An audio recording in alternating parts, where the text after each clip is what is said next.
Entonces, si nosotros hablamos de clase, también deberíamos pensar o empezar a pensar cómo vamos a hacer que nuestras clases, es decir, nuestras abstracciones del problema, nuestras abstracciones de las cosas de la vida real que necesitamos plasmar en el programa, se comuniquen entre sí, ¿verdad?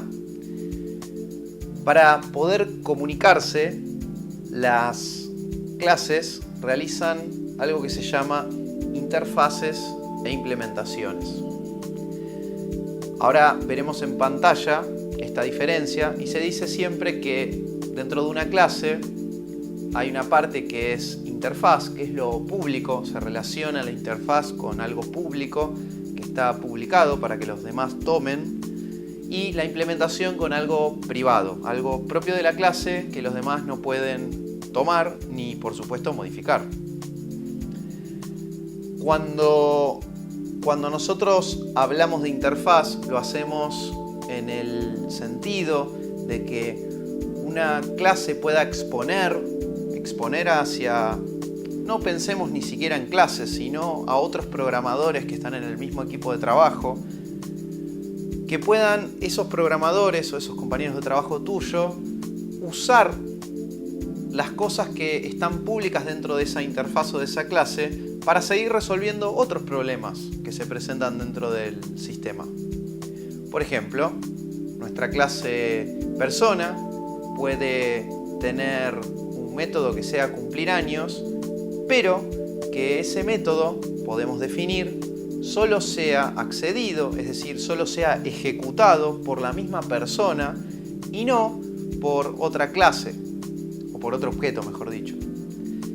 Por lo tanto, también podríamos decir que si un auto acelera, eso es algo propio, o sea, una implementación propia, un comportamiento propio del auto, y otro objeto, otra clase, en realidad se dice objeto, de otro programa o de tu mismo programa, pero que no es la clase auto o el objeto auto, no va a poder hacer acelerar un auto, no lo va a poder lograr. Y tiene algo de sentido esto. Por lo tanto, recordemos que tenemos interfaces que son públicas. Por ejemplo, cambiar el dueño de un auto va a ser algo público, que puedan usar otros programadores, otros objetos. Y por otro lado, tomar y entender el concepto de implementación, que es algo propio de la clase y es algo que los demás no deberían tocar o no deberían modificar. Hay algo que se llaman, por decirlo de alguna manera, modificadores de clase, ¿sí?